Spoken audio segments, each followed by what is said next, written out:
Alright, hey guys, just doing a quick overview of the Infiltration Shadow for a friend, showing quickly my utilities, Celerity, Intangible Spirit, Lambast, Fade, Misdirection, Force Harmonics, Sturdiness, Mind over Matter, and Stalker Swiftness.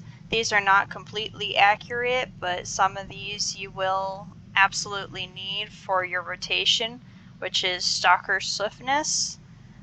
And I definitely, as a stealther, you want to have your stealth increased, and just generally anything that helps you survive is always very good. Lambast I took because I couldn't really figure out anything else to take.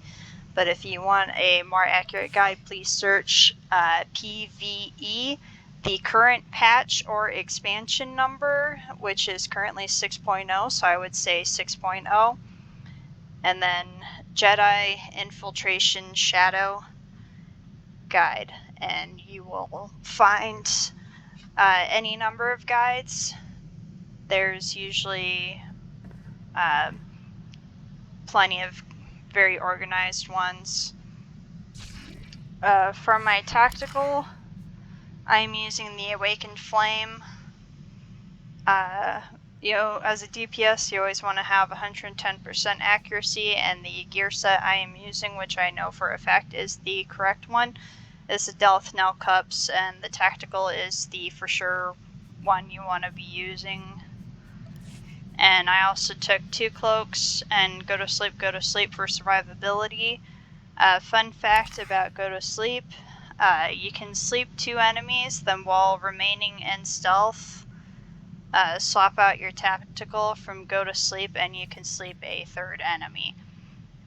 So that's always nice. And just showing really quickly here on the training dummy, the rotation that I'm using. Armor reduction module, and then my basic health modulator.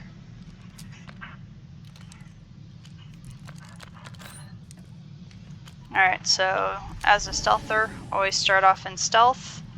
Alright, we go to Shadow Stride, Vaulting Slash, Shadow Strike, Spinning Strike, Battle Readiness, Force Breach, Force Potency, Force Breach, Psychonetic Blast, Slow Slash, Shadow Strike, building up my Force Breach stacks back up, doing that, Force Cloaking out, Vaulting Slash, Shadow Strike, Force Potency, Force Breach. You can actually do Force Potency then Force Breach before your Shadow Strike, as you definitely don't want to waste any stacks, and sometimes Shadow Strike can proc some stacks. And you basically just want to keep going through this rotation while keeping up Psychonetic Blast as much as you can, as that's your dot and it's just ticking away for you.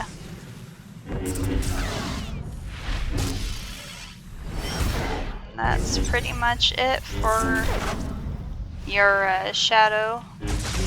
To build up your Psychonetic Blast, you always want to be using Clairvoyant Strike. You want to just throw away your Saber Strike after you hit a certain level, because your force is going to build back up quickly every time. And one more thing about armor, if you care about your amplifiers, you want to make sure that you're getting armor penetration and armor penetration only, because it's a part of what goes with Shadow Strike. Shadow Strike applies a debuff that gives armor penetration to your enemies. You couldn't see it on the operations dummy because I was using the armor reduction module, and they're the exact same debuff. And for survivability, you definitely want to be carrying around your deflection and your resilience, because you're using your other defensive cooldown, Battle Readiness, as a part of your rotation. because you absolutely have to use it in your rotation, otherwise your force attacks like Force Breach and Psychonetic Blast will not be doing as much damage as you want them to. Then your Force Stun and your Force Wave can give you some breather room. Force Stun against the Silver, Gold, and Champion level enemies, and Force Wave works against the weak ones.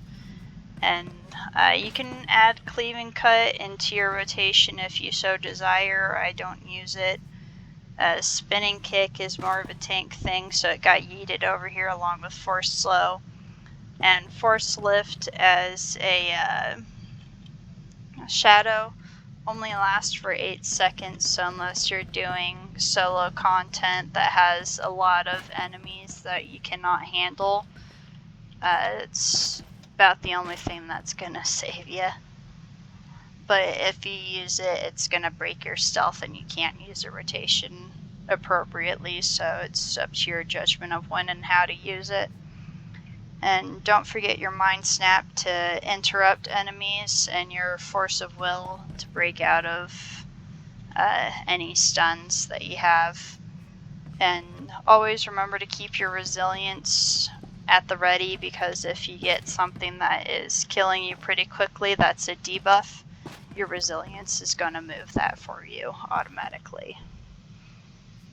And I forgot to add that I use Low Slash as a part of my rotation because it can interrupt most enemies except for like those who are immune to such effects. And if they're immune to that, they're immune to this, so it's just an extra bit of damage. And you shouldn't ever need your mind control, so if you want to, you can yeet it off of your hotbar too. I just leave it there because I like being at top of aggro list. And that's about all that I can think of. Just remember, as a Jedi Shadow, stealth is your friend, Mind Maze is your friend, so you definitely want to get those tacticals if they can help you survive stuff if you don't want to have the highest DPS that you can, which is going to be Awakened Flame instead. And yep, so have a nice day and I hope this helps.